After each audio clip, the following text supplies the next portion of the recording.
तर हा वेबिनार आता आपण चालू करूया. याच्यामध्ये काय काय असणार आहे हे आपण आता पहिल्यांदा बघूया. तर एक सिनॉप्सिस तुम्हाला पहिल्यांदा देतो मी या सगळ्या वेबिनारचा, की या सिनॉप्सिसमध्ये एक सर्वात पहिला मुद्दा हा आहे की आपण स्टॉक मार्केटबद्दल बोलतो त्यावेळेला एक स्टॅटिस्टिक्स फार महत्वाचं आहे की 90% गुंतवणूकदार स्टॉक मार्केटमध्ये पैसे घालवतात. आणि स्टॉक मार्केट हा झिरो सम गेम असल्यामुळे म्हणजे काय की एकाचं नुकसान हा एक्झॅक्टली दुसऱ्याचा फायदा असतो. त्यामुळे 90% लोकांनी घालवलेले सगळे पैसे हे उरलेले 10% गुंतवणूकदार कमावतात. त्यासाठी यांना एक टर्मिनॉलॉजी आहे की 90% जे लोक पैसे घालवतात त्यांना वीक हँड्स म्हणतात आणि जे 10% लोक आहेत हे पैसे मिळवणारे त्यांना स्ट्रॉंग हँड्स म्हणतात. तर ह्याच्यामध्ये खूप मोठा फरक आहे या दोन कॅटेगरीजमध्ये. तो फरक काय आहे तर तो सर्वात महत्वाचा म्हणजे मेंटल डिफरन्स आहे. इट इज नॉट अबाउट मनी. तो सायकोलॉजिकल पर्स्पेक्टिव्हचा डिफरन्स असतो. आणि ही विचार पद्धती काय आहे, मानसिकता काय आहे हे जर का तुम्ही समजून घेऊ शकलात तर तुम्ही सुद्धा स्ट्रॉंग हँड बनवू शकता. कारण त्यासाठी capital is secondary. First and primary thing is mindset. तर या वेबिनारचा सर्वात मोठा हेतू हा आहे की हा पर्स्पेक्टिव्ह तुम्हाला देणे. तर हे असे प्रश्न जे आहेत की स्ट्रॉंग हँड्स कशी गुंतवणूक करतात, शेअर्स, म्युच्युअल फंड्स अशा त्यांच्या ज्या वेगवेगळ्या गुंतवणुकी आहेत त्या ते कसे निवडतात, किंवा कमी जोखमीमध्ये जास्त रिटर्न्स कसे मिळवतात. कारण जोखीम आणि रिटर्न्स हे नेहमी प्रपोर्शनेट असतं. तुम्हाला जर का जास्त रिटर्न्स हवे असतील तर जास्त रिस्क घ्यावी लागते, म्हणजे जोखीम पत्करावी लागते.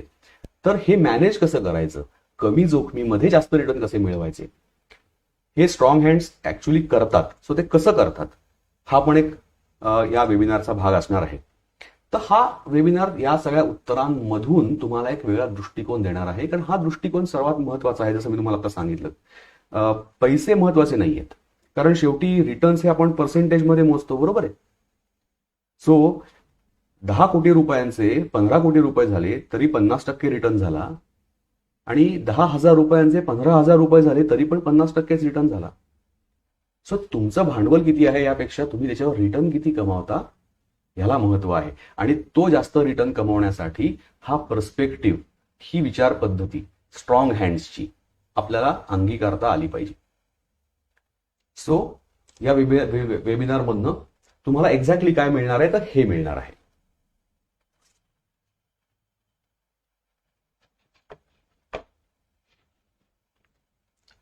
आता आपण येऊया पुढच्या भागाकडे. एक तुम्हाला रूपरेषा थोडक्यात सांगतो की काय असणार आहे या वेबिनारची.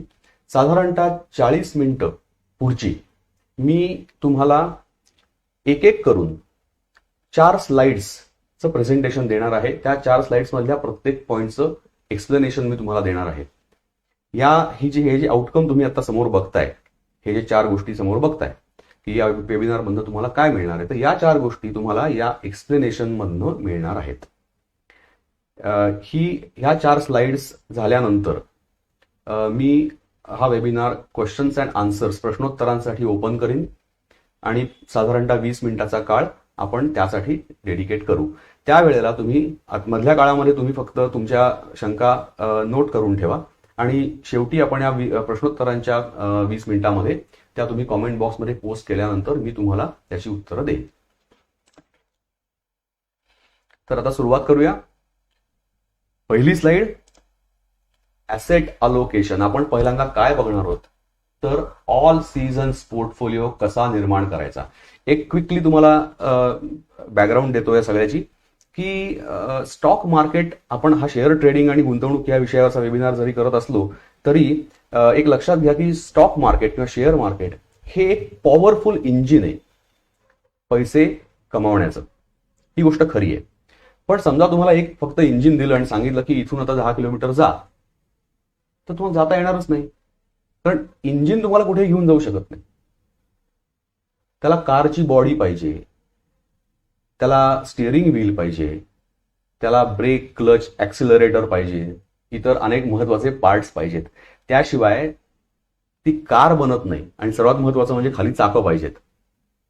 सो इंजिन हेच तुम्हाला घेऊन जाणार आहे खरं म्हणजे. कार चालते इंजिनामुळे, पण हे बाकीचे पार्ट्स नसतील तर इंजिनाचा काही उपयोग नाही. त्यामुळे या सगळ्या गोष्टी लक्षात घ्या आणि मग आपण स्टॉक मार्केटकडे येणारच आहोत थोड्याशा काळामध्ये. तर हे कसं करायचं? ऑल सीझन्स पोर्टफोलिओला कॉकरोच पोर्टफोलिओ असं पण म्हणतात. गंमत आहे. का म्हणतात? कारण असं समजलं जातं की इव्हन न्यूक्लिअर अटॅक्स मधनं सर्व्हाइव्ह होणारी जर कुठली जात असेल तर ती झुरळाची आहे. सर्वात चिवट स्पीशीज सर्व्हायव्हलच्या दृष्टीने ही झुरळाची असते. सो हा जो ऑल सीझन्स पोर्टफोलिओ मी तुम्हाला दाखवतोय हा काय असतो, तर कुठल्याही प्रकारच्या मार्केट कंडिशन्समध्ये तुम्हाला स्टॅबिलिटी आणि कमी रिस्क देणारा पोर्टफोलिओ असतो, तो हा ऑल सीझन्स पोर्टफोलिओ असतो. हा कसा बिल्ड करायचा हे आता आपण पहिल्यांदा क्विकली बघूया. तर 85% ऑफ युअर टोटल पोर्टफोलिओ, मी असं का म्हणतोय? कारण हे तुमचं बॅकबोन आहे. या पोर्टफोलिओचं जे तुमच्या टोटल वेल्थ मॅनेजमेंट आणि इन्व्हेस्टमेंटचं जे बॅकबोन आहे ते हे 85% लॉंग टर्म इन्व्हेस्टमेंटचं बॅकबोन आहे. यामध्ये 3 भाग आता आपण करूया. 3 मेजर ऍसेट क्लासेस कन्सेप्च्युअली समजून घ्या. हाय क्वालिटी इक्विटी, डेट आणि गोल्ड असे आपण ह्या 3 बघणार आहोत. High quality equity, high quality म्हणजे काय? ज्या कंपन्या अतिशय स्ट्रॉंग बिझनेसेस आहेत, त्यांना खूप वर्षांचं ट्रॅक रेकॉर्ड आहे आणि 35% अलोकेशन आपण जर या स्टॉक्सना केलं तर ओव्हर अ लॉंगर टर्म, 3 वर्ष 5 वर्ष, ओव्हर अ लॉंगर टर्म हे स्टॉक्स तुम्हाला पैसे मिळवून देतात. ही हिस्ट्री आहे. हे माझं मत आहे असं नाही, ही हिस्ट्री आहे. याच्यामध्ये आपण काय बघणार आहोत? पुन्हा हाय क्वालिटी इक्विटीमध्ये 2 भाग आहेत. पहिला भाग हाय क्वालिटी स्टॉक्स म्हणजे शेअर्स, हाय क्वालिटी शेअर्स. दुसरा भाग म्हणजे हाय क्वालिटी शेअर्समध्ये आपण काय बघणार आहोत? तर ब्लू चिप स्टॉक्स. आपण ज्याला ब्लू चिप स्टॉक्स जनरली म्हणतो, एशियन पेंट्स म्हणा किंवा कोलगेट पामोलिव्ह म्हणा, HDFC बँक, HDFC लिमिटेड, हे सगळे आहेत ब्लू चिप स्टॉक्स. आणि हाय क्वालिटी ग्रोथ स्टॉक्स म्हणजे ते मोमेंटम चेसिंग थोडेसे असतात. हे सगळं मी तुम्हाला जरा क्विकली सांगतोय कारण ऍज आय सेड सगळं मला खूप डिटेलमध्ये आता इथे सांगता येणार नाही वेळेअभावी. पण हे जे प्रेझेंटेशन तुम्हाला मी देतोय हे माझ्या वेबसाईटवर उपलब्ध आहे. ते तुम्ही तिथे जाऊन डाउनलोड करून घेऊ शकता आणि तुमचे प्रश्न नंतर मला व्हॉट्सअप ग्रुपवर विचारा किंवा कॉमेंट बॉक्समध्ये विचारा, कसंही. पुढे हाय क्वालिटी म्युच्युअल फंड्स, दोन्ही पाहिजे. म्युच्युअल फंड सुद्धा पाहिजे, हाय क्वालिटी स्टॉक्स पण पाहिजे. हाय क्वालिटी म्युच्युअल फंडांमध्ये काय आहे? तर स्ट्रॉंग आणि लॉंग ट्रॅक रेकॉर्ड. तो फंड अगदी आत्ताच सुरू झालाय 2 वर्षापूर्वी, अशा फंडामध्ये गुंतवणूक करू नका कारण आपल्याला त्याबद्दल पुरेशी माहिती मिळत नाही तेवढ्या कमी काळामध्ये. जो फंड 10 वर्ष 15 वर्ष अस्तित्वात आहे आणि त्याचा डेटा अवेलेबल आहे त्या फंडाकडे आपण जायला पाहिजे. गुड फंड मॅनेजर, त्याचंही ट्रॅक रेकॉर्ड चांगलं पाहिजे. लो स्टँडर्ड डेव्हिएशन, हाय शार्प रेशो, हाय अल्फा, हे सगळं मी तुम्हाला नंतर एक्सप्लेन करीन. आत्ता फक्त हे बघून ठेवा काय आहे ते. पुढे हाय क्वालिटी डेट म्हणजे शब्दशः अर्थ डेट म्हणजे कर्ज, पण म्हणजे तुमचं कर्ज नाही. डेट म्हणजे काय? तर फिक्स्ड इन्कम सिक्युरिटीज, बॉन्ड्स असतील किंवा तुमचा PPF असतो किंवा तुमचा प्रॉव्हिडंट फंड असतो, हे सगळं काय असतं? तर हे सगळं डेट मध्ये येतं. 35% अलोकेशन हाय क्वालिटी डेट. याच्यामध्ये पुन्हा 2 भाग. पहिला भाग AAA बॉन्ड्स आणि other safe investments. AAA bonds याचा अर्थ काय? क्रेडिट रेटिंग हा शब्द तुम्ही ऐकला असेल कदाचित. AAA हे हायेस्ट क्रेडिट रेटिंग आहे. म्हणजे थोडक्यात तुम्ही तुमच्याकडनं घेतलेलं कर्ज परत करण्याची क्षमता, तो जो इश्युअर आहे त्याची किती आहे हे तुम्हाला क्रेडिट रेटिंगवरनं कळतं. ओके. AAA बॉन्ड आहे याचा अर्थ तुम्ही दिलेले पैसे बुडण्याची शक्यता सर्वात कमी आहे, म्हणजे ऑलमोस्ट नाहीये असं तुम्ही धरून चालू शकता. अदर सेफ इन्व्हेस्टमेंट्स मध्ये मी तुम्हाला काय सांगितलं की त्यामध्ये गव्हर्नमेंट सिक्युरिटीज येतात. त्याच्यामध्ये क्वासी गव्हर्नमेंट याचा अर्थ या ज्या इन्स्टिट्यूशन्स आहेत, NHAI, national highway authority of India किंवा IRFC, Indian railway finance corporation, हे एक्झॅक्टली गव्हर्नमेंट नाहीये पण या गव्हर्नमेंटच्या बॉडीज आहेत. त्यांनी इश्यू केलेले बॉन्ड जे असतात त्यांना म्हणतात क्वासी गव्हर्नमेंट सिक्युरिटीज. PSU म्हणजे पब्लिक सेक्टर अंडरटेकिंग्स, म्हणजे ज्या गव्हर्नमेंट ओन्ड कंपनीज असतात, जसं NMDC आहे किंवा NTPC आहे, या कंपन्यांचे जे बॉन्ड्स असतात तर ते AAA रेटेड PSU बॉन्ड्स असतात. PPF तुम्हाला माहितीच आहे. SCSS म्हणजे सिनियर सिटीजन्स सेव्हिंग स्कीम, ही पण एक चांगली गुंतवणूक असते.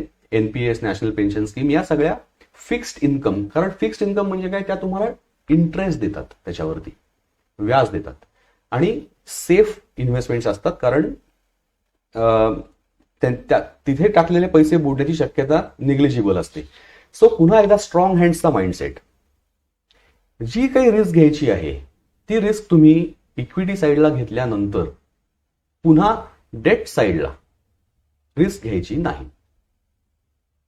ही फार विशेष गोष्ट आहे स्ट्रॉंग हँड्सच्या बाबतीमधली, की ते लोक असा विचार करतात की मी सगळीकडेच रिस्क घ्यायची, तर मग माझ्या टोटल पोर्टफोलिओची रिस्क एवढी वर जाईल की त्यातनं मिळणारा रिटर्न हा त्या प्रमाणामध्ये फारच कमी दिसेल.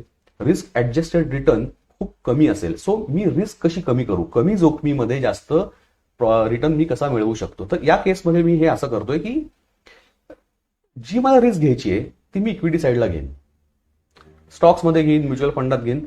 पण एकदा ती घेऊन झाली की या साईडला मात्र मी AA किंवा सिंगल A- अशा रेटिंगचे बॉन्ड्स मी घेणार नाही, जरी ते मला जास्त इंटरेस्ट देणार असले तरी.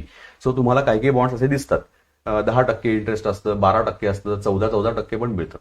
या बॉन्ड्समध्ये का जायत, आणि हे इंटरेस्ट जास्त का असतं, कारण रिस्क जास्ती असते म्हणून. सो ती रिस्क आपण या साईडला घ्यायची नाही. पुढे जाऊ, high quality date mutual funds. Date mutual fund सुद्धा असतात, म्हणजे फिक्स्ड इन्कम सिक्युरिटीजचे पोर्टफोलिओज त्या म्युच्युअल फंडांचे असतात. जसं काही इन्कम ऑपॉर्च्युनिटी फंड्स असतात, किंवा त्याच्यामध्ये बरेच ऑप्शन्स तुम्हाला अवेलेबल आहेत. ड्युरेशन कमी जास्त असतं, अशा प्रकारचे त्यात बरेच ऑप्शन्स असतात. ऑल AAA पोर्टफोलिओ तुम्हाला बघायचा आहे. बाकी सगळे आता बाजूला ठेवा. ऑल AAA पोर्टफोलिओ मधले जे काय त्यांचे सिक्युरिटीज असतील त्या सगळ्याच्या सगळ्या AAA पाहिजेत. कारण जसं मी तुम्हाला आता सांगितलं की रिस्क तुम्ही इक्विटी साईडला घेतली आहे, डेट साईडला रिस्क घ्यायची नाही. पुढे पुन्हा याच दोन गोष्टी बघायच्या, strong and long track record आणि low beta low portfolio turnover. हे काय असतं हे पण थोडक्यात सांगतो. लो बीटा म्हणजे व्होलॅटिलिटी कमी असते. पुन्हा एकदा मला लक्षात येतंय की मी हे जास्त सांगायला लागलो तर वेळ खूप जाईल. आपण आत्ता पुढे जाऊया. हे सगळं आपण पुन्हा नंतर बघूया. तुम्ही मला प्रश्न विचारा, मी तुम्हाला उत्तर देईन. तिसरा महत्वाचा भाग म्हणजे गोल्ड. आणि एक लक्षात घ्या की आपल्याला वाटत असतं आपण सोन्यामध्ये इन्व्हेस्टमेंट करतो आहोत, बऱ्याच वेळेला ती गुंतवणूक नसते. कारण गुंतवणूक करण्यामध्ये बाईंग आणि सेलिंग, विकत घेणे आणि विकणे, या दोन्ही गोष्टी कराव्या लागतात. इथे आपण काय करतो, सोन्याची वळी घेतो, बिस्किट्स घेतो किंवा कॉइन्स घेतो आणि आपल्या बँकेच्या लॉकरमध्ये ठेवून देतो आणि म्हणतो की आम्ही सोन्यामध्ये भरपूर गुंतवणूक केली आहे. ही गुंतवणूक नाही, कारण हे सोनं तुम्ही विकणारच नाही आहात, तुम्हालाही माहिती आहे. तुम्ही ते तुमच्या मुलांच्या लग्नाची तरतूद म्हणून घेतलं असेल किंवा ट्रॅडिशन म्हणून घेतलं असेल की अक्षय तृतीयेला आपल्याला सोनाराकडे जायचंय आणि सोनं घ्यायचंय. चुकीचं नाहीये त्यामध्ये काही, पण त्याला गुंतवणूक म्हणू नका. पुढे 15% अलोकेशन आपण त्याला करणार आहोत. त्यात 3 वेगवेगळे ऑप्शन्स तुम्हाला अवेलेबल आहेत. पहिला आहे बुलियन, जे मी तुम्हाला आताच सांगितलं, physical gold, gold coins, gold biscuits, हे सगळं बुलियन आहे. दुसरा भाग, त्या बुलियनमध्ये काय असतं आपल्याला I just explain that to you. दुसरा भाग म्हणजे गोल्ड ETFs. हे ई गोल्ड आहे, म्हणजे तुम्ही हे स्टॉक एक्सचेंजवर विकत घेऊ शकता. ऑलमोस्ट सगळ्या AMCचे गोल्ड ETFs अवेलेबल आहेत. गोल्ड ETF म्हणजे काय, तर जी युनिट्स ती कंपनी इश्यू करते, AMC इश्यू करते. म्हणजे फॉर एक्झाम्पल से कोटकनी जर का 1 लाख युनिट्स इश्यू केली तर बाय लॉ त्यांना 1 लाख ग्रॅम सोनं घेऊन, फिजिकल गोल्ड घेऊन स्टोअर करावं लागतं. सो तुमच्या प्रत्येक ETFच्या युनिट मागे 1 ग्रॅम सोनं असतं, फक्त फिजिकल फॉर्ममध्ये नसून डीमॅट फॉर्ममध्ये असतं. ह्यात लिक्विडिटी तुम्हाला भरपूर मिळते, you can sell any time. SGBs म्हणजे सॉव्हरिन गोल्ड बॉन्ड्स. आता गेल्या वर्षापासून किंवा मला वाटतं त्याच्या आधीपासून भारत सरकार हे बॉन्ड्स ऑफर करत आहे. तर ह्यात सर्वात चांगली गोष्ट अशी आहे की ह्याच्यावरती ते तुम्हाला 2.5% इंटरेस्ट देतात. सो 2.5%. गोल्डवर अदरवाईज तुम्हाला काही मिळत नाही, म्हणजे इंटरेस्ट मिळत नाही किंवा कुठल्याही प्रकारचा फिक्स्ड कॅश फ्लो नसतो त्यामध्ये. बॉन्ड्समध्ये मात्र तुम्हाला 2.5% इंटरेस्ट मिळणार आहे आणि ती गव्हर्नमेंट गॅरंटी आहे. प्लस तुम्ही जेवढे बॉन्ड्स घेताय त्याचा जे बॅकअप आहे त्याचा फिजिकल गोल्डचा तो आरबीआयकडे आहे, त्यामुळे पुन्हा पूर्णपणे सेफ इन्व्हेस्टमेंट आहे. It is issued by RBI आणि त्याच्यामध्ये तुम्हाला हे डीमॅटमध्ये पण घेता येतं, सर्टिफिकेट फॉर्ममध्ये पण घेता येतं. सो हे तुम्हाला दिसते ते ॲसेट अलोकेशन दिसतंय 85% तुमच्या पोर्टफोलिओचं. तुम्हाला कळेल मी 100% का नाही केलं ते पुढे कळेल. आता आपण पुढे जाऊया की हे हाय क्वालिटी स्टॉक्स जे मी तुम्हाला आता म्हणलो ते सिलेक्ट कसे करायचे, महत्वाचा मुद्दा. तर त्यासाठी आता मी तुम्हाला एक डेमॉन्स्ट्रेशन देतो, त्याचा सोपा मार्ग सांगतो. त्याच्या आधी हे लक्षात घ्या की आपल्याला काय करायचंय, व्हॉट टू लुक फॉर. म्हणजे आपण हे स्टॉक जेव्हा सिलेक्ट करणार आहोत तेव्हा त्या स्टॉक्समध्ये आपण काय बघणार आहोत ज्याच्यामुळे आपल्याला तो स्टॉक सिलेक्ट करता येईल. तर पहिली गोष्ट मार्केट कॅपिटलायझेशन. या शब्द जड वाटले तरी घाबरू नका, मी सगळं एक्सप्लेन करणार आहे. मार्केट कॅपिटलायझेशन म्हणजे कंपनीनी इश्यू केलेले शेअर्स जितके आहे, जो नंबर ऑफ शेअर्स गुणिले त्याची आत्ताची मार्केट प्राइस, याला म्हणतात मार्केट कॅपिटलायझेशन. सिंपल. एखाद्या कंपनीने जर का 1 कोटी शेअर इश्यू केले असतील आणि 1 कोटी शेअर्सची प्रत्येक शेअरची आत्ता मार्केट प्राइस जर का 1,000 रुपये असेल तर या कंपनीचं मार्केट कॅपिटलायझेशन 1,000 कोटी रुपये आहे. त्याला मार्केट कॅप असं म्हणतात. 1,000 कोटी आहे, इतकं सिंपल आहे. सो हे आता 10,000 कोटीच्या वरती का पाहिजे? कारण जे छोटे स्टॉक आहेत त्याच्यामध्ये नेहमीच रिस्क जास्ती असते, कारण आपल्याला माहित नाही की ही कंपनी एक्झॅक्टली आता पुढे त्याचं काय होणार आहे. साधारणतः माहिती असतं, पण ज्या मोठ्या कंपन्या आहेत त्या कंपन्यांची स्टॅबिलिटी जास्ती असते. सो हाय क्वालिटी स्टॉक्स आपण जेव्हा चूज करतोय त्यावेळेला आपल्याला जास्तीत जास्त स्टेबल कंपनीज बघितल्या पाहिजेत. म्हणून साईज ज्यांचा मोठा आहे अशा कंपन्या आपण चूज केल्या पाहिजेत. म्हणून 10,000 कोटीच्या वरती तुमच्या हाय क्वालिटी स्टॉकचं मार्केट कॅप पाहिजे. पुढचा भाग free cash flow for last 5 years. तो पॉझिटिव्ह पाहिजे, म्हणून मी तो ग्रेटर दॅन 0 म्हणलाय, म्हणजे तो पॉझिटिव्ह पाहिजे. Higher the better. आणि पॉझिटिव्ह का? कारण जस्ट थोडा कॉमन सेन्सनी विचार करा की हा जो कॅश फ्लो आहे कंपनीचा तो वेगवेगळ्या कारणांसाठी वापरला जातो. म्हणजे त्यामध्ये ऑपरेटिंग ऍक्टिव्हिटीज असतात, फायनान्सिंग ऍक्टिव्हिटीज असतात, या इन्व्हेस्टमेंट ऍक्टिव्हिटीज. सो हे सगळं झाल्यानंतर कंपनीची नेट कॅश काही उरते का, हे फार बघणं महत्वाचं आहे. जी company free cash flow generate करते ती कंपनी, म्हणजे बाकी हे सगळे खर्च झाल्यानंतरची गोष्ट आहे. सो ही कंपनी जास्त हेल्दी असते, कारण ही फ्री कॅश त्यांना अनेक गोष्टींसाठी पुढे वापरता येऊ शकते. रिझर्व्ह मोठे होतात, डिव्हिडंड देता येतो, या सगळ्या गोष्टी फ्री कॅश मधून होतात. सो फ्री कॅश फ्लो असणं फार महत्वाचं आहे, पॉझिटिव्ह असणं. सो हे ग्रेटर दॅन 0. पुढे डिव्हिडंड यील्ड. हे का बघायचं? आणि मी तुम्हाला जे आता सांगतोय, हे जे रेशोज दाखवतोय त्या सगळ्याचे अर्थ नीट समजून घ्या. डिव्हिडंड यील्ड म्हणजे तुम्ही जी किंमत देताय त्या स्टॉकसाठी आणि तुम्हाला त्या कंपनीकडनं त्या स्टॉकमुळे जो डिव्हिडंड मिळतोय त्याचं पर्सेंटेज काय, त्याला म्हणजे डिव्हिडंड यील्ड. म्हणजे थोडक्यात काय की तुम्ही 100 रुपये किंमत दिलीत एका स्टॉकला आणि त्या स्टॉकनी 5 रुपये डिव्हिडंड दिला पर शेअर, तर तुमचं डिव्हिडंड यील्ड झालं 5%. 100 रुपयावर 5 रुपये, याला म्हणतात dividend yield. Okay. Higher the better. हे तुम्हाला काय सांगतं की कंपनीची जी मॅनेजमेंट आहे ती मायनॉरिटी शेअर होल्डर्स, म्हणजे आपल्यासारखे लोक जे आपण त्या कंपनीमध्ये आपण 30-40% स्टेक घेत नसतो. आपण जे काय शेअर घेतो ते काही हार्डली फ्यू पर्सेंटेज पॉईंट सुद्धा नाहीत, एवढे कमी असतात. सो त्या मायनॉरिटी शेअर होल्डर्सची कंपनीच्या मॅनेजमेंटला काही काळजी आहे की नाही हे याच्यावरनं कळतं.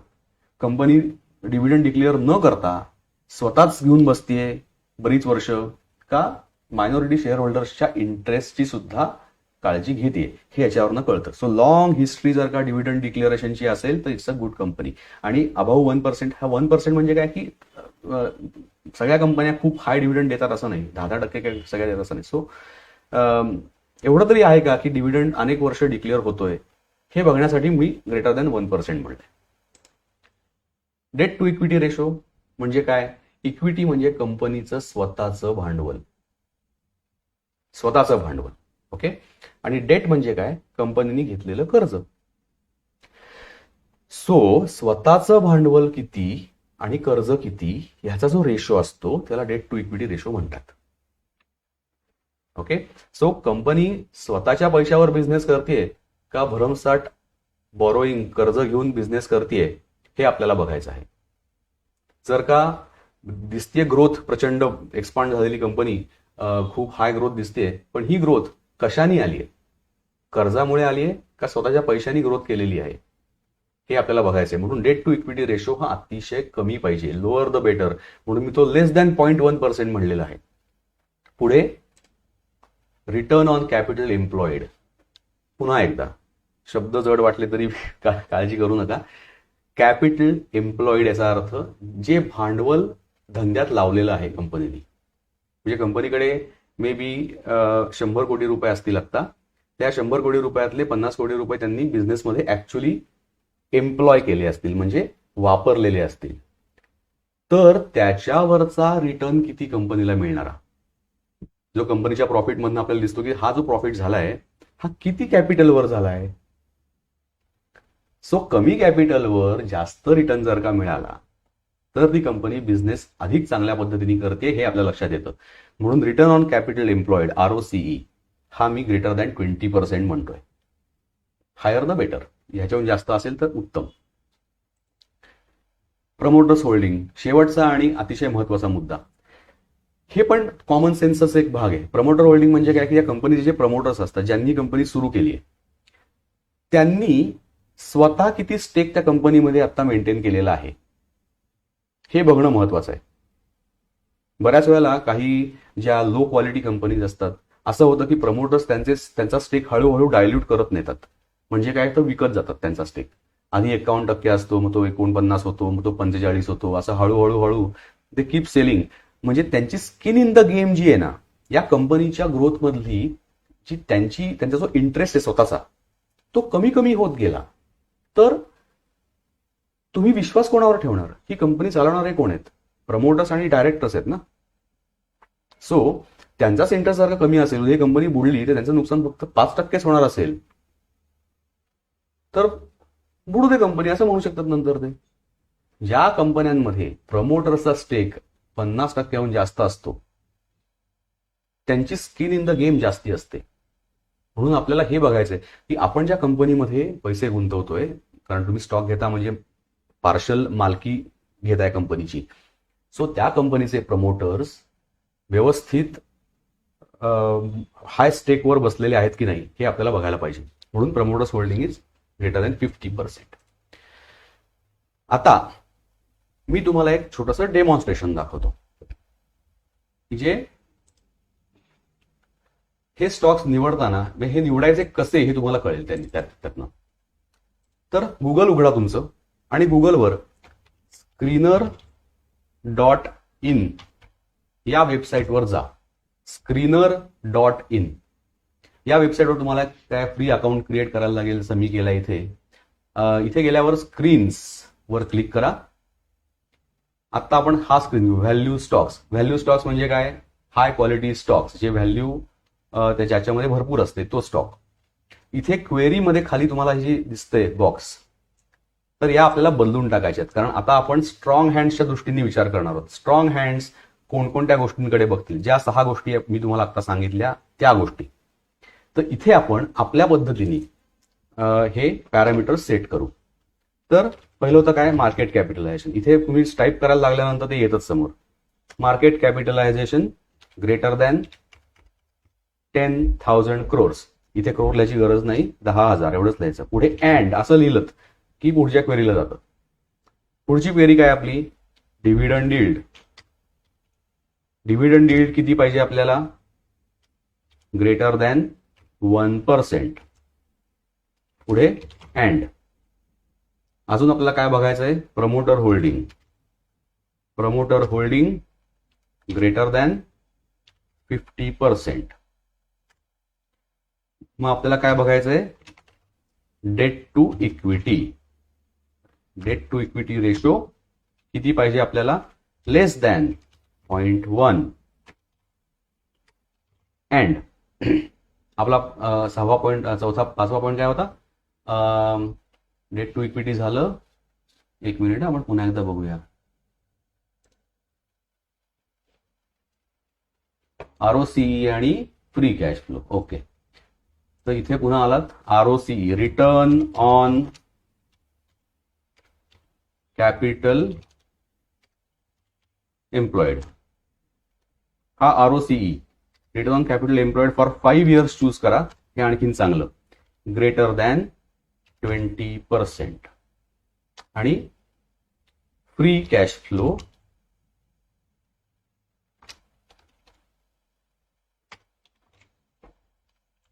Five years greater than 0. हे 5 पॅरामीटर्स तुम्ही सेट केल्यानंतर आता तुम्ही जेव्हा याला खाली रन दिस क्वेरी म्हणाल,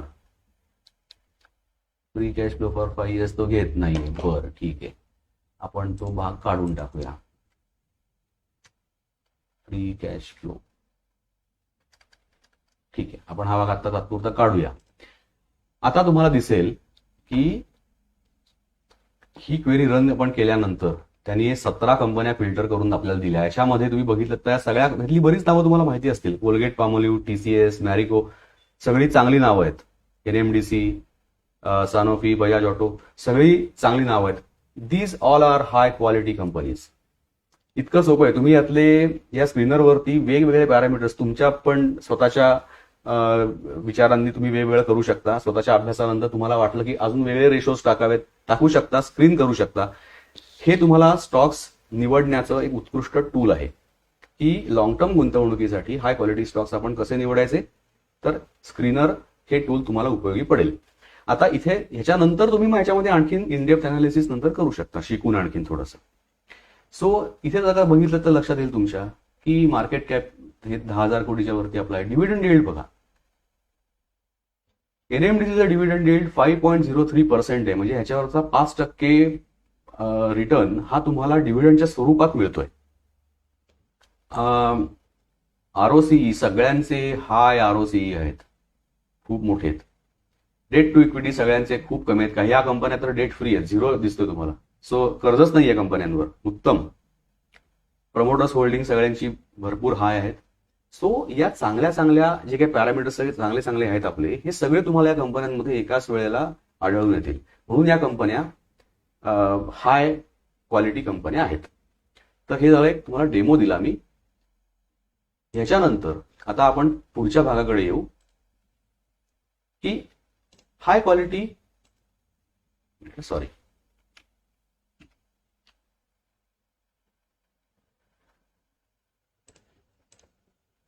तर हाय क्वालिटी म्युच्युअल फंड्स आपण सिलेक्ट कसे करायचे. तर आता आपण सध्या इक्विटी बद्दलच बोलूया, कारण आता इक्विटी आपण स्टॉक्स बद्दल बोलतो, त्यामुळे म्युच्युअल फंड्स पण आपण इक्विटी म्युच्युअल फंड्स बद्दलच आता बोलूया. तर कसे सिलेक्ट करायचे, तर पहिल्यांदा प्रायमरी स्क्रीनिंग करण्यासाठी तुम्हाला जसं मी आता screener.in दाखवलं तसंच मॉर्निंग स्टार नावाची जी कंपनी आहे त्यांच्या साईटवर तुम्हाला हे स्क्रीनिंग करता येतं म्युच्युअल फंडांचं. आणि हे स्क्रीनिंग अतिशय एफिशियंट पद्धतीने वेगवेगळे पॅरामीटर्स आपल्याला स्क्रीनर सारखेच लावून करता येतं. पुढे व्हॉट टू लुक फॉर, पुन्हा एकदा पहिल्यांदा काय बघायचंय काय आपण, high quality mutual fund, high quality equity fund कसा सिलेक्ट करायचा आहे. मॉर्निंग स्टार रेटिंग हे कमीत कमी 4 स्टार्सचं पाहिजे. आणि मी का मॉर्निंग स्टार का म्हणतोय, कारण मॉर्निंग स्टार ही जगातली एक सर्वात खूप मोठी म्युच्युअल फंड कंपनी आहे, म्युच्युअल फंड रिसर्च कंपनी आहे. आणि ते त्याच्यावरती हजारो लाखो लोक त्यांचे इनपुट्स देत असतात आणि त्यामुळे जे रेटिंग तयार होतं मॉर्निंग स्टारचं ते जास्त रिलायबल असतं इतर रेटिंग्सपेक्षा.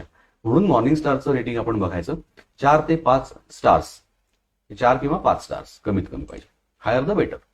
टोटल एक्सपेन्स रेशो काय असतो, म्युच्युअल फंडाला तो फंड मॅनेज करण्यासाठी खर्च येतो ना काहीतरी, सॅलरीज असतात, फंड मॅनेजर, ऑफिस स्टाफ, या सगळ्या सॅलरीज असतात किंवा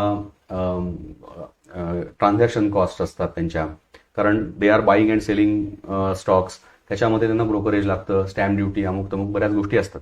तर या सगळ्या गोष्टींचा जो एक्सपेन्स सगळा मिळून आहे त्याचा रेशो किती, म्हणजे किती पर्सेंट टोटल ऍसेट साईजच्या किती पर्सेंट भाग हा खर्च म्हणून जातोय ते तुम्हाला दिसतं. जनरली इक्विटी म्युच्युअल फंडांचे एक्सपेन्सेस जास्ती असतात. सो 1.5% हे रिझनेबल आहे. मी असं म्हणतोय तुम्हाला की 1.5%च्या खाली पाहिजे, मॅक्झिमम 1.5% असला पाहिजे, त्याच्यावरती आपण जायला नको. Lower the better. 5 year return greater than 13%. 13% का म्हणलं मी, कारण 1990 सालपासूनचा जो निफ्टीवरचा रिटर्न आहे तो 13% आहे अॅन्युअलाइज्ड, म्हणजे पर ॲनम 13% रिटर्न आहे. सो तुम्ही जर का म्युच्युअल फंडमध्ये पैसे टाकत असाल तर तुम्ही थोडीशी जास्त रिस्क घेताय. मग त्या केसमध्ये तुम्हाला रिटर्न पण जास्त पाहिजे, अपेक्षा असली पाहिजे, म्हणून 13%च्या वरती रिटर्न पाहिजे 5 वर्षाचा लॉंग टर्म. पुन्हा एकदा, कारण आपण रिमेंबर आपण कशाबद्दल बोलतोय, आपण लॉंग टर्म पोर्टफोलिओ बद्दल बोलतोय, ऑल सीझन्स 85% वाल्या, त्याच्यामध्ये हे सगळं लॉंग टर्म असलं पाहिजे. आणि चौथा भाग standard deviation, 3 year standard deviation should be moderate to high, ते असतंच.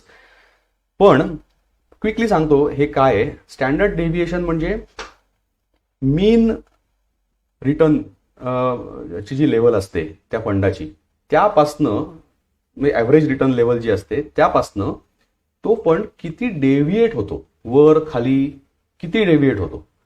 समजा 2 म्युच्युअल फंड तुमच्या समोर आहेत, दोन्हीची जे ॲव्हरेज रिटर्न्स आहे 10% आहे, तसं आपण आता गृहीत धरून चालू. पण एका म्युच्युअल फंडामध्ये पहिल्या वर्षी 8% रिटर्न दिला, दुसऱ्या वर्षी 12% दिला, तिसऱ्या वर्षी परत 8% दिला, चौथ्या वर्षी 12% दिला. ॲव्हरेज किती झालं? 10%. 8 आणि 12चा ॲव्हरेज किती येतं? 10%. सो 10% रिटर्न झाला मीन. आणि दुसरा जो म्युच्युअल फंड आहे त्यांनी पहिल्या वर्षी 6% दिला, दुसऱ्या वर्षी 14% दिला, तिसऱ्या वर्षी परत 6% दिला, चौथ्या वर्षी 14% दिला. ॲव्हरेज किती आलं? 10च आलं. 6 आणि 14चा ॲव्हरेज 10च आहे.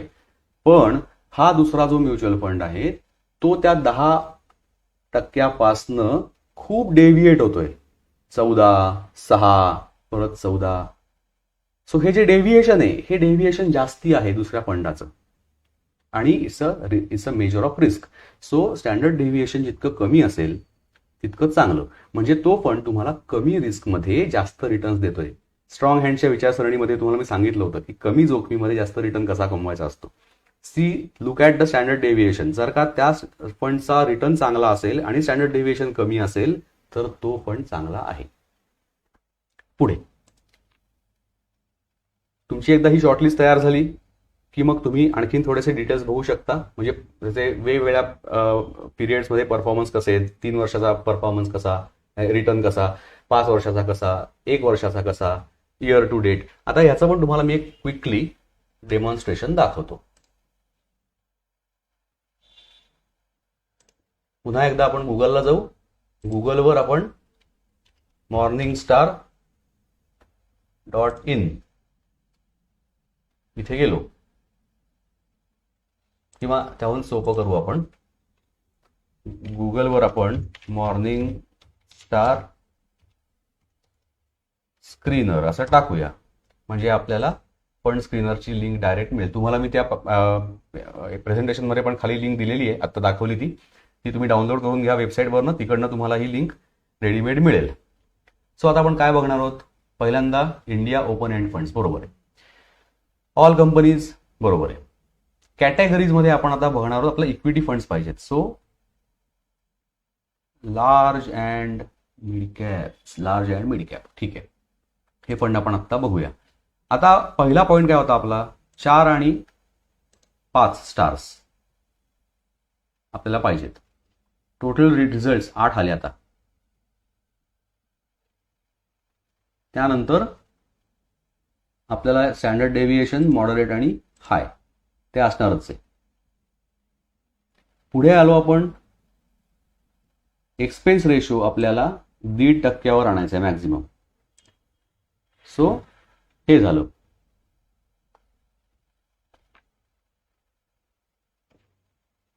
ओके, आता सर्च म्हणलं की मॉर्निंग स्टार तुम्हाला या 3 फंडांची नावं सांगेल. हे इतकं स्ट्रिक्ट स्क्रीनिंग जनरली करत नाहीत कोणी, पण मी तुम्हाला आता एक्झाम्पल देण्यासाठी हे दाखवलं की आपण इतके पॅरामीटर स्ट्रिक्ट केले तेव्हा त्यांनी काय केलं, आपल्याला 3 फंडांचं शॉर्टलिस्टिंग करून दिलं मॉर्निंग स्टारने. अशा प्रकारे तुम्ही हे चूज करू शकता. आता तुम्ही जर का बघितलं तर इथे हा स्नॅपशॉट आहे. मग तुम्ही परफॉर्मन्सला गेलात तर परफॉर्मन्स तुम्हाला दाखवतोय की 3 इयर व्होलॅटिलिटी किती, इयर टू डेट किती, 1 इयर रिटर्न किती, 3 इयर रिटर्न किती, 5 इयर किती. 5 इयर रिटर्न्स बघा 15.18, 14.75 उत्तम आहेत. अजून एक छोटासा पॉईंट महत्वाचा आहे, तो बघितला पाहिजे तुम्ही इथे आल्यावर. तो म्हणजे मॅनेजर टेन्युअर. मॅनेजर टेन्युअर म्हणजे या फंडाचा जो आत्ता मॅनेजर आहे, फंड मॅनेजर, हा किती वर्ष हा फंड मॅनेज करतोय. ही पण गोष्ट जनरली कोणी बघत नाही. पुन्हा एकदा स्ट्रॉंग हँड्सचा विचार असा असतो की हा मॅनेजर किती काळ हा फंड मॅनेज करतोय. उद्या जर का मॅनेजर तो जर सारखा बदलत असेल तर फंड ची इन्व्हेस्टमेंट स्ट्रॅटेजी पण बदलत राहील मॅनेजरप्रमाणे आणि मग ते रिटर्न सफर होतात. त्यामुळे 8.4 वर्ष हा मॅनेजर कोटक इक्विटी ऑपॉर्च्युनिटीजचा पोर्टफोलिओ सांभाळतोय. So higher the better. Portfolio हा फंड मॅनेजर जितकी जास्त वर्ष तिथे काम करत असेल तितकं चांगलं असतं. सो ठीक आहे, आता आपण पुन्हा एकदा येऊ आपल्या प्रेझेंटेशनकडे. इथे मी तुम्हाला आता एक एक करून आपण येऊ महत्वाच्या मुद्द्याकडे. सगळ्यांच्या आवडत्या मुद्द्याकडे, इतक्या वेळ वाट बघत होतात त्याच्याकडे. Share trading in stock market short term. तर हे शॉर्ट टर्म ट्रेडिंग करण्यासाठी किती अलोकेशन करावं, तर 15% करा. आणि हे पुन्हा सांगतो, हे ठोकताळे आहेत. हे असंच्या असं काटेकोर सगळ्यांनी केलं पाहिजे असं नाही. प्रत्येकाची रिस्क ॲपेटाईट वेगळी असते. काही लोकांना जास्त रिस्क घ्यायची असते, काही लोकांना कमी घ्यायची असते. त्यात बरोबर चूक काही नसतं. हे प्रत्येकाचं आपलं सेपरेट रिस्क ॲपेटाईट असते, प्रोफाईल वेगळा असतो. सो त्याप्रमाणे फक्त मी हे का दिलेत तुम्हाला पर्सेंटेजेस, कारण आउट ऑफ द हॅट कुठले तरी नंबर आपल्याला काढून उपयोग नाही. काही लोक म्हणतात 80% टाकतो इक्विटीला, 90% टाकतो फिक्स्ड इन्कमला. या म्हणण्याला काही लॉजिक नाहीये. सो आपल्याला हे बघायला पाहिजे की आपण काहीतरी एका प्रॉपर विचारसरणीमधनं जातोय की नाही हे अलोकेशन करण्यासाठी. म्हणून हे जे 35-15 हे पहिलं जे होतं 85%, त्याच्यामागे लॉजिक आहे की हा 85% पोर्टफोलिओ तुमच्या टोटल वेल्थचं बॅकबोन आहे. सो या 15% तुम्ही जी रिस्क घेणार आहात ती रिस्क कॉम्पेन्सेट करण्याची शक्ती त्या उरलेल्या 85% नक्की आहे. म्हणून तुम्ही ही रिस्क निवांतपणे घेऊ शकाल. हे लॉजिक आहे. आता इथे तुम्ही थोडंफार ट्विक करा. काही जण म्हणतील मला 15च्या ऐवजी 20 करायचंय, हरकत नाही. 25 करायचंय, तुमची मर्जी. बेसिकली रिस्क जाणून घ्या तुम्ही किती घेऊ शकता आणि त्याप्रमाणे हे चेंज करा. आता आपण पुढे जाऊ. या 15% टोटल पोर्टफोलिओमध्ये 3 भाग पुन्हा आपल्याला करायचे आहेत.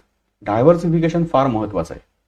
शॉर्ट टर्म ट्रेडिंग त्याचं टेन्युअर जनरली 3 ते 6 महिने असतं. ते किती करणार? 5%. दुसरा भाग काय, तर ह्याच्यामध्ये बेसिक फंडामेंटल अनालिसिस तुम्हाला आला पाहिजे. स्टॉक सिलेक्शन करता आलं पाहिजे. हे तुम्हाला मी जे मगाशी दाखवत होतो ते इथे एक्झॅक्टली लागू नाही पडत, कारण हे शॉर्ट टर्म आहे. आपण मगाशी काय बघितलं, लॉंग टर्म स्टॉक कसे निवडायचे. आत्ता हे जे आपण बघतोय हे शॉर्ट टर्म स्टॉक सिलेक्शन आहे. हे मी तुम्हाला थोडक्यात सांगेन. त्यासाठी स्टॉक सिलेक्शन, टेक्निकल अनालिसिस आणि एंट्री एक्झिट पॉइंट्स फार महत्वाचे असतात. हे शॉर्ट टर्म ट्रेडिंग असल्यामुळे इथे हाय रिस्क असते, हाय रिवॉर्ड पण असू शकतं. पण त्यासाठी आपल्याला हे सगळं समजून घ्यायची आवश्यकता आहे. Ultra short term trading 5%. हे साधारणतः 1 वीक टू 3 मंथ्स, इव्हन काही वेळेला ते 2-3 दिवसाचं पण असतं अल्ट्रा शॉर्ट टर्मला.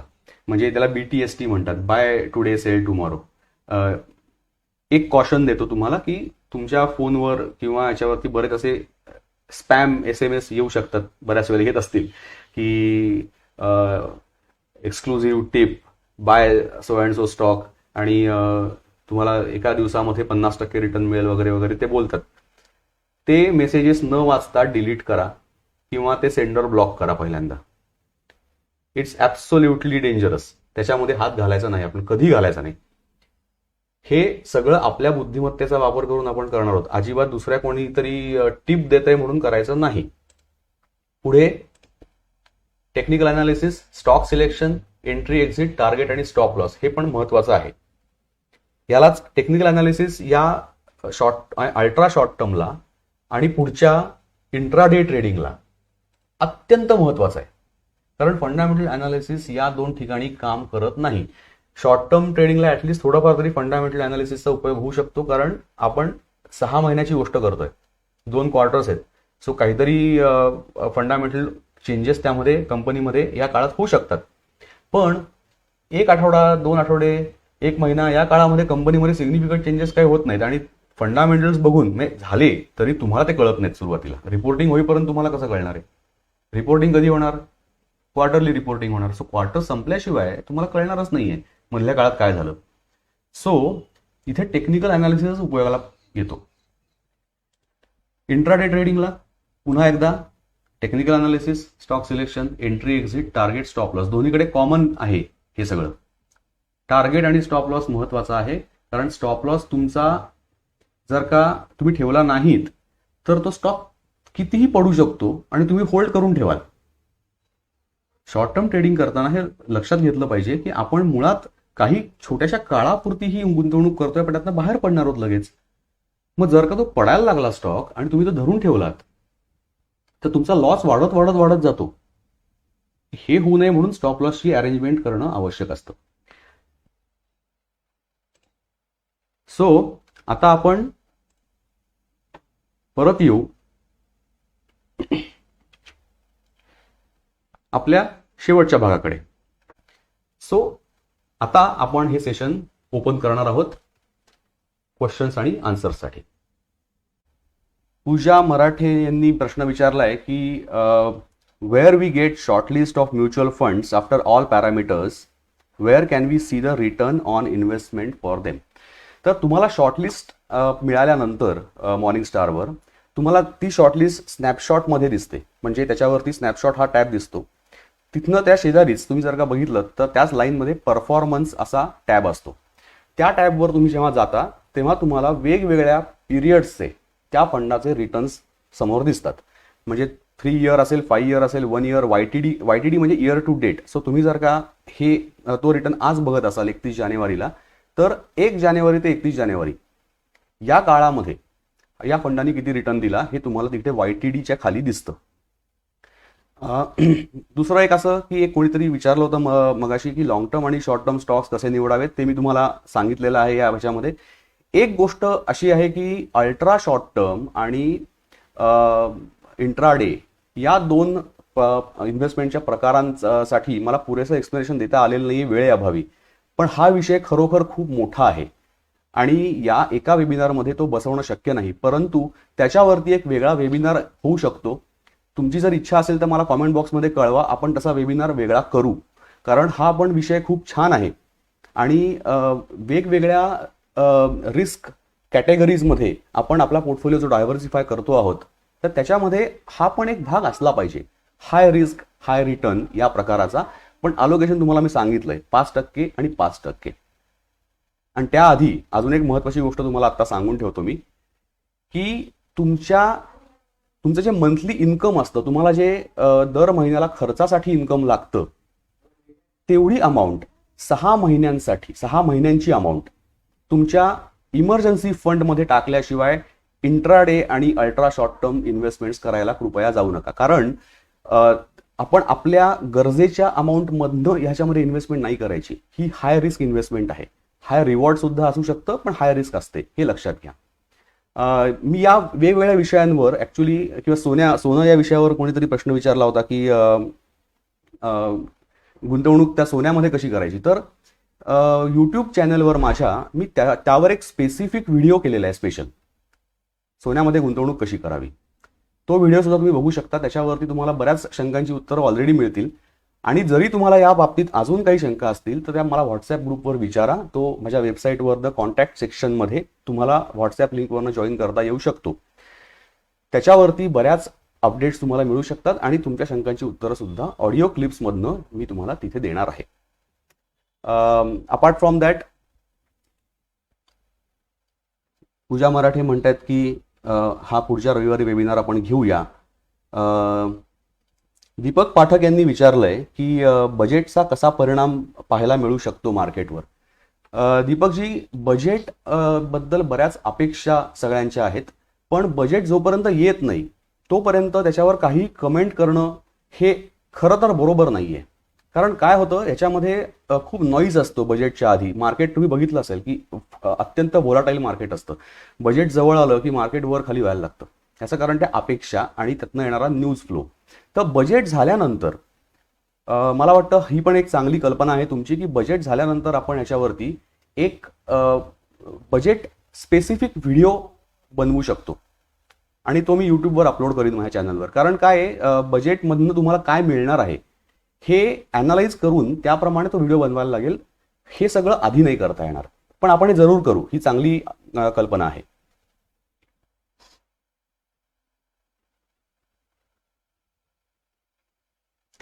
तो गार्गी कुलकर्णी विचारतायत की what is screening criteria for gold bonds and gold ETF. गार्गीजी, ह्याच्यामध्ये ऍक्च्युली स्क्रीनिंग करण्याची काही आवश्यकता नाही, कारण गोल्ड बॉन्ड्स हे फिक्स्ड टर्म्स अँड कंडिशन्सवर इश्यू झालेले आहेत. 2.5% इंटरेस्ट फॉर 8 इयर्स, 8 वर्षाचा टेन्युअर असतं. यासाठी सुद्धा तुम्ही तो व्हिडिओ बघा. त्याच्यामध्ये तुम्हाला या सगळ्याची माहिती व्यवस्थित मिळेल. सोन्यामध्ये मी गुंतवणूक करावी का, अशा नावाचा तो व्हिडिओ आहे, should I invest in gold. याच्यामध्ये तुम्हाला गोल्ड बॉन्ड्स बद्दल संपूर्ण माहिती मिळेल. ETF बद्दल म्हणलात तर ETF हे ऍक्च्युली म्युच्युअल फंड नाही आहेत. ETF म्हणजे एक्सचेंज ट्रेडेड फंड, त्याचीही माहिती त्या व्हिडिओमध्ये आहे. पण परत थोडक्यात सांगतो की म्युच्युअल फंड कंपनीज हे ETF इश्यू करतात, पण हे ऍक्च्युली म्युच्युअल फंड नसतात. ह्याच्या अंडरलाईंग ऍसेट जो आहे तो गोल्ड असतो. म्हणजे जर कुठल्या एका पर्टिक्युलर AMCनी गोल्ड ETF लॉन्च केला आणि त्याची 1 लाख युनिट सुरुवातीला इश्यू केली, तर 1 लाख ग्रॅम गोल्ड त्यांना घ्यायला लागतं आणि स्टोअर करावं लागतं. सो तुमच्या प्रत्येक युनिट मागे 1 ग्रॅम गोल्ड असतं. सो तुम्ही गोल्डच घेत असता ऍक्च्युली, फक्त तुमच्या हातात न घेता, ते फिजिकल फॉर्ममध्ये न घेता तुम्ही डीमॅट फॉर्ममध्ये घेता. असं या ETFचं स्वरूप आहे. त्यामुळे कुठलीही म्युच्युअल फंडाच्या कंपनीने हे ETF जरी लॉन्च केले तरी त्याच्यामध्ये फरक काहीच असत नाही, कारण अंडरलाईंग एकच आहे गोल्ड. फरक कुठे असू शकतो, त्याच्या एक्सपेन्स रेशोमध्ये फरक असू शकतो. सो एक्सपेन्स रेशोच्या बेसिसवर ते कम्पेअर करा तुम्ही, जे काय 4-5 तुमच्या समोर असतील, आणि ज्याचा कमी एक्सपेन्स रेशो असेल त्याच्यामध्ये गुंतवणूक करा.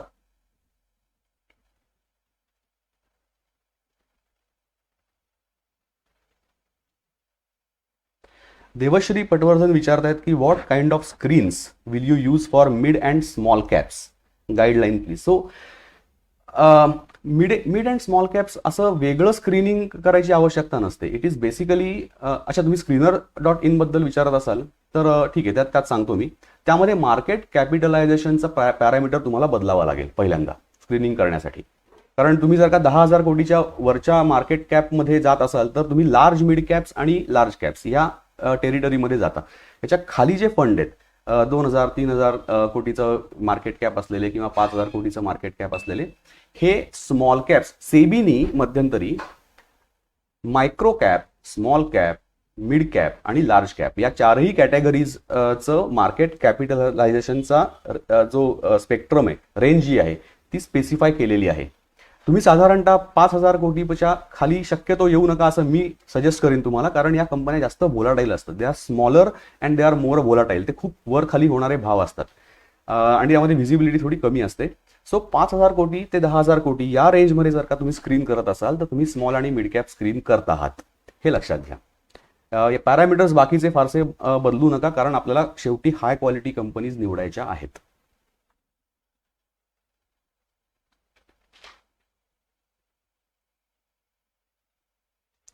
प्रज्ञा बर्डे यांचा प्रश्न असा आहे की when we invest in F and O what care should we take, what is preferred, futures or options.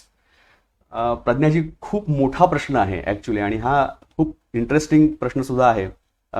थोडक्यात तुम्हाला मी सांगतो, पण मला वाटतं ह्याच्यावरती वेगळा वेबिनार आपल्याला करावा लागेल, कारण हा विषय खरंच खूप मोठा आहे.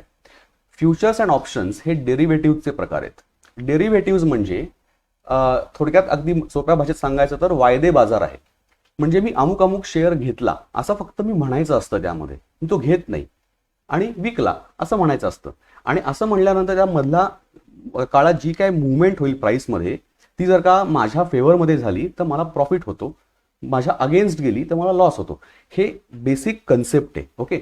आता कसं होतं तर आपण जेव्हा स्टॉक्स ऍक्च्युली विकत घेतो तेव्हा आपल्याला ते डीमॅट अकाउंटला येतात, ऍक्च्युअल स्टॉक्स. फ्युचर्समध्ये काय होतं की आपण एका फ्युचर प्राइसवर, पुढच्या काळातल्या एका प्राइसवर बेट करतोय. या केसमध्ये तुम्हाला तो स्टॉक शॉर्ट सुद्धा करता येतो, म्हणजे आधीच विकता येतो. थोडक्यात काय, 100 रुपये किंमत आहे, मी असं म्हणलो की मी 100 रुपयाला विकले, माझ्याकडे स्टॉक नाही आहेत, मी म्हणलो विकले, म्हणलो, हे सगळं कॉन्ट्रॅक्ट असतं. So it is documented, so तुम्हाला त्यातनं बाहेर नाही पडतायत. मी विकले असं म्हणलो आणि तो स्टॉक 90 रुपयाला आल्यावर मी खरेदी केले असं म्हणतो. ऍक्च्युली माझ्या अकाउंटला स्टॉक्स येत नाहीत किंवा जातही नाहीत, पण हा 10 रुपयाचा जो फरक आहे तो मला प्रॉफिट म्हणून मिळतो, कारण मी काय केलं, मी 100 रुपयाला आधी विकले आणि 90 रुपयाला खरेदी केले. हे फ्युचर झालं. जेनेरिकली तुमच्या प्रश्नाचं उत्तर द्यायचं तर फ्युचर्सपेक्षा ऑप्शन्स हे रिस्कच्या दृष्टीने बेटर असतात. याचं कारण, ऑप्शन्स तुम्ही जेव्हा विकत घेता तेव्हा तुम्ही एक प्रीमियम पे करता, आणि जर तो ऑप्शन तुमच्या कल्पनेप्रमाणे ते मार्केट किंवा तो स्टॉक त्या दिशेने गेला नाही तर तो ऑप्शन तुम्ही स्क्रॅप करू शकता, ज्याच्यामुळे तुमचा मॅक्झिमम लॉस हा किती असतो, तर जो प्रीमियम पे केला आहे तेवढा असतो, त्याच्याहून जास्त लॉस होऊ शकत नाही. सो तुम्हाला तुमचा लॉस नोन असतो, जो होऊ शकेल तो लॉस. म्हणून safer thing is options than futures. कारण फ्युचर्समध्ये मात्र तुम्ही जर का लॉंग शॉर्ट केलं असेल आणि तो लॉंग वर वर वर तो कितीही वर जाऊ शकतो स्टॉक, सो त्या प्रमाणात तुमचा लॉस वाढत वाढत वाढत वाढत जाईल. मला कल्पना आहे की एक मी खूप कंटेंट बसवतोय छोट्याशा उत्तरामध्ये, पण खरोखर सांगायचं तर हा विषय खरंच मोठा आहे. ह्याच्यावर सुद्धा आपली सगळ्यांची इच्छा असेल तर आपण एक वेगळा वेबिनार करू, एफ अँड ओव्हर. आणि तो वेबिनार मला वाटतं 1 तास सुद्धा होऊ शकतो, इतका तो मोठा विषय आहे. सो तुमची इच्छा असेल तर मला जरूर कळवा, आपण ह्याच्यावर सुद्धा एफ अँड ओव्हर वेबिनार करू. मला आशा आहे की मी थोडंफार तरी तुमचं उत्तर दिलं असेल.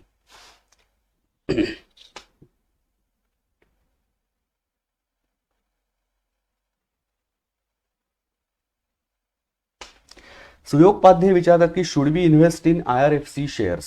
सुयोगजी, थोडंसं तुम्हाला ओपनली सांगतो की हा गुंतवणुकीचा सल्ला देणारा कार्यक्रम नाही, पण जसं मी तुम्हाला एक्सप्लेन केलेलं आहे की तुम्ही कशा प्रकारे स्टॉक्स निवडू शकता, तर त्या स्टॉकची हेल्थ बघून त्याप्रमाणे तुम्ही त्यामध्ये पैसे गुंतवू शकता. IRFC चा थोडासा अभ्यास करा, आणि आपण ह्याच्याहून जेव्हा पुढे आणखीन व्हिडिओज घेऊ तेव्हा तुम्हाला आणखीन लक्षात येईल की हा अभ्यास आणखीन चांगला कसा करायचा, कोणकोणत्या गोष्टी बघायच्या. कारण IRFCचा आत्ता IPO आलाय, त्यामुळे त्याला लॉंग हिस्ट्री नाहीये.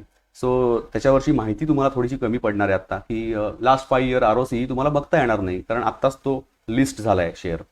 सो त्यासाठी जरा कंपनीचं तुम्हाला फायनान्शियल्स बघावे लागतील. हा थोडासा पुन्हा वेगळा विषय आहे, हा या वेबिनारचा पार्ट नव्हता, त्यामुळे या प्रश्नाचं तुम्हाला थेट उत्तर मला देता येणार नाही, क्षमा करा. Okay. In the mean time तुम्हाला पटकन एक इन्फॉर्मेशन देतो छोटीशी, की या अल्ट्रा शॉर्ट टर्म आणि इंट्राडे ट्रेडिंगमध्ये मी जे बोललो आत्ता, तर त्यासाठी टेक्निकल अनालिसिस ही एक गोष्ट फार महत्त्वाची असते. तर हा सुद्धा एक वेगळा विषय आहे वेबिनारसाठी, टेक्निकल अनालिसिस तो कसा करायचा. मी स्वतः टेक्निकल अनालिस्ट आहे, आणि मी माझ्या नॉर्मल कामामध्ये त्याचा वापर करत नाही, कारण आम्ही अल्ट्रा शॉर्ट टर्म किंवा इंट्राडे इन्व्हेस्टमेंट्स करत नाही फॅमिली ऑफिसमध्ये. इट्स यू कॅन इमॅजिन, कारण सायझेस असे असतात की ते या अशा प्रकारच्या गुंतवणुकीमध्ये घालता येत नाहीत. तरीसुद्धा माझी स्वतःची पॅशन म्हणून मी खूप टेक्निकल अनालिसिस केलेला आहे आणि त्याच्यावर बराच संशोधन केलेलं आहे. सो तो सुद्धा माझा एक आवडता विषय आहे, आणि हा तुम्हाला उपयोगी पडू शकतो, कारण ऍक्च्युली या प्रकारच्या गुंतवणुकींसाठी तो इसेन्शियल आहे. फंडामेंटल अनालिसिसचा तुम्हाला उपयोग होणार नाहीये. सो तो पण एक विषय आहे, त्याचंही मला सांगा की मी त्याच्यावरती सेमिनार घ्यावा का, वेबिनार घ्यावा का, आणि त्याच्यावर पण आपण वेबिनार घेऊ. तो फार इंटरेस्टिंग विषय आहे ऍक्च्युली.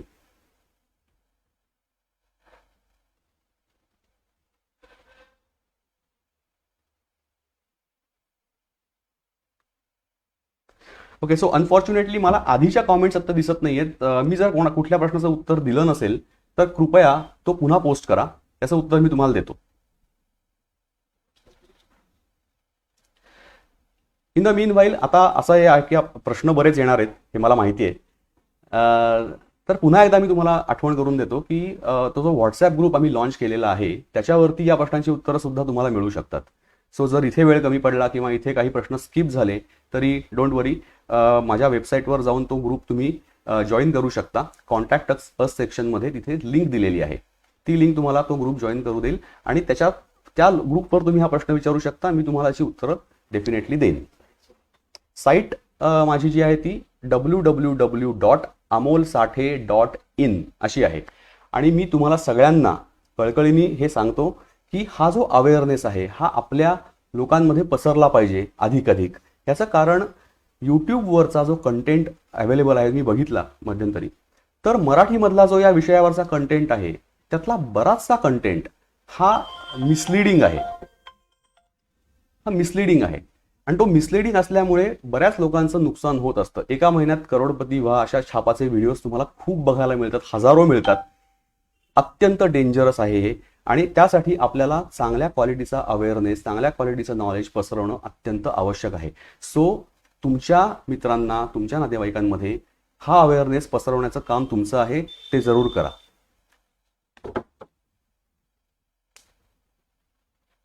ओके, आता प्रदीप बेरी विचारतायत की can we analyse our existing equity portfolio in screener? Yes, you can. पण त्याच्यामध्ये तुम्हाला ही दिशा उलटी आहे. म्हणजे तुम्ही स्टॉक निवडण्यासाठी स्क्रीन करत नाही आहात, तुम्ही स्टॉक टाकताय आधी आणि मग ते स्क्रीन करताय. पण ते स्टॉक ऍक्च्युली स्क्रीन होणार नाहीत. त्याच्यामध्ये काय होईल, तुम्हाला त्या स्टॉकची माहिती मिळेल. तुम्ही स्क्रीन नाही करणार, तुम्ही तुमच्या पोर्टफोलिओमधले स्टॉक जर का स्क्रीनरमध्ये टाकलेत तर त्याचे हे जे सगळे रेशोज आहेत, मार्केट कॅपिटलायझेशन किती आहे, डेट टू इक्विटी किती आहे, डिव्हिडंड यील्ड किती आहे, हे रेशोज तुम्हाला स्क्रीनरमध्ये वर रेडीमेड मिळू शकतात. सो तुम्हाला एक अंदाज येईल की तुम्ही जे काय होल्ड करताय त्याची क्वालिटी काय आहे. मी तुम्हाला आता हे शिकवलेलं आहे की ती क्वालिटी कशी बघायची, हाय क्वालिटी कशी बघायची, तर ते तुम्हाला स्क्रीनरवरनं तुमचे स्टॉक टाकून बघता येऊ शकतं.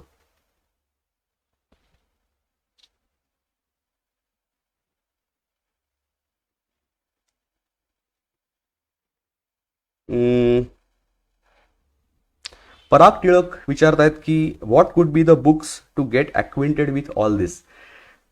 परागजी, हा पुन्हा एकदा अनेक पुस्तकं अवेलेबल आहेत, खूप पुस्तकं आहेत, फंडामेंटल अनालिसिसवर आहेत, टेक्निकल अनालिसिसवर आहेत. पण माझं तुम्हाला असं सांगणं आहे की पुस्तकांमध्ये तुम्हाला खूप डिटेल्ड माहिती मिळेल. तर तुम्हाला ओव्हरव्ह्यू जर का हवा असेल तर ओव्हरव्ह्यूसाठी तशी फारशी पुस्तकं मला तरी माहीत नाही आहेत. या वेबिनारमध्ये मी तुम्हाला जो एक ओव्हरव्ह्यू दिला, एक पर्स्पेक्टिव्ह दिला ब्रॉड अँगलनी, तर त्या प्रकारचा पर्स्पेक्टिव्ह देणारी पुस्तकं मला तरी माहिती नाही आहेत. पण तुम्ही मला वाटतं सुरुवात अशी करा की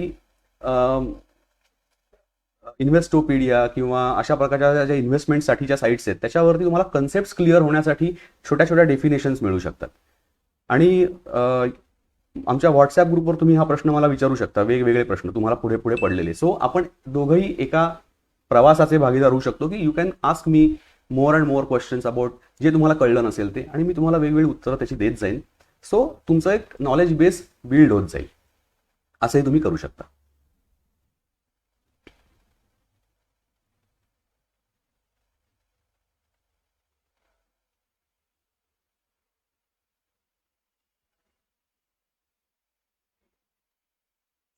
पल्लवी राजहंस जोशी असं विचारतात की बॉन्ड्स विषयी माहिती कुठे मिळेल आणि कुठे विकत घेऊ शकतो? पल्लवीजी, बॉन्ड्स हे तुम्हाला स्टॉक मार्केटवर सुद्धा विकत घेता येऊ शकतात, जे लिस्टेड बॉन्ड्स असतात ते. आणि त्याची माहिती ही कुठल्याही, इव्हन तुम्हाला NSE वर सुद्धा त्या बॉन्डची माहिती मिळू शकते की कुपन किती आहे, त्याचं इश्युअन्स कधी झालेला आहे, त्याची मॅच्युरिटी काय आहे, हे सगळं मिळू शकतं.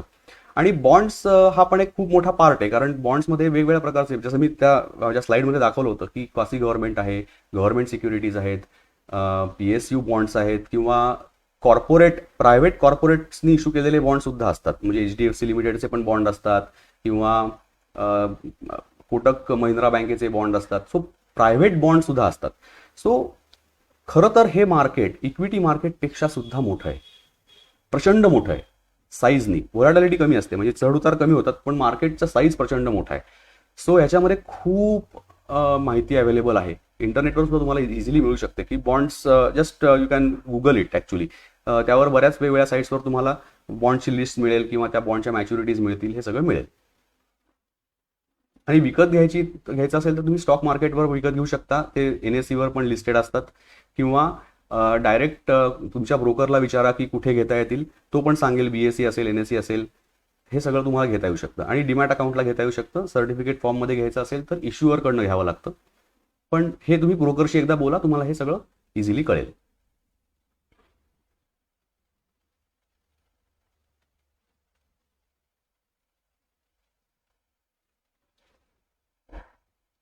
आय थिंक अजून मला प्रश्न काही दिसत नाही आहेत. मला वाटतं या यूट्यूब आणि व्हॉट्सॲप ग्रुप या 2 गोष्टींमधनं मला आणखीन प्रश्न मिळतील, आणि I look forward to it. कारण तुम्ही जितके प्रश्न विचाराल तितकं तुमचं हे अंडरस्टँडिंग आणखीन क्लिअर होत जाईल आणि ते वापरता येईल. कारण शेवटी आपल्याला हे विसरू नका, काय करायचं आहे, आपल्याला स्ट्रॉंग हँड बनायचं आहे. या सगळ्यामध्ये जे असं आपण म्हणतो ना की उद्या हा स्टॉक वाढेल का, हा प्रश्न स्ट्रॉंग हँड्स कधीही विचारत नाहीत. स्ट्रॉंग हँड्स हे कायम स्टेबल आणि हायर रिटर्नबद्दल विचार करतात. त्यामुळे जेवढं तुम्ही नॉलेज वाढवाल, जेवढं अंडरस्टँडिंग वाढवाल, आणि हे खूप जड नसतं, तुम्हाला खरं सांगतो, हे रॉकेट सायन्स नाहीये. हे जे 6 रेशोज तुम्हाला मी आज दाखवलेले आहेत ना, या 6 रेशोजमधनं तुम्हाला कंपनीची हेल्थ खूप बऱ्याच प्रमाणामध्ये चांगली कळू शकते. ह्याच्याहून जास्त बघायची तुम्हाला आता खरंच आवश्यकता नाहीये. कारण पुढे पुढे गेल्यानंतर असं होतं की मग अरे बापरे, हे पण बघू का, हे पण बघू का, मग प्राइस बाय FCF बघू का, हा रेशो, तो ratio, current ratio, quick ratio. नाही, त्याची गरज आता तुम्हाला नाही. तुम्हाला सांगतो, हे सगळं रॉकेट सायन्स अजिबात नसतं. बऱ्याच इन्स्टिट्यूशन्स आणि बरेच लोक हे ॲक्च्युली त्याचा एक मोठा बबल करून ठेवलेला असतो त्यांनी, की हे फार महत्त्वाचं आहे, फार मोठं आहे, फार भयंकर अवघड आहे. हे ॲक्च्युली अवघड नाही. बेसिक कन्सेप्ट कॉमन सेन्सवर बेस्ड असतात, ते समजून घ्या.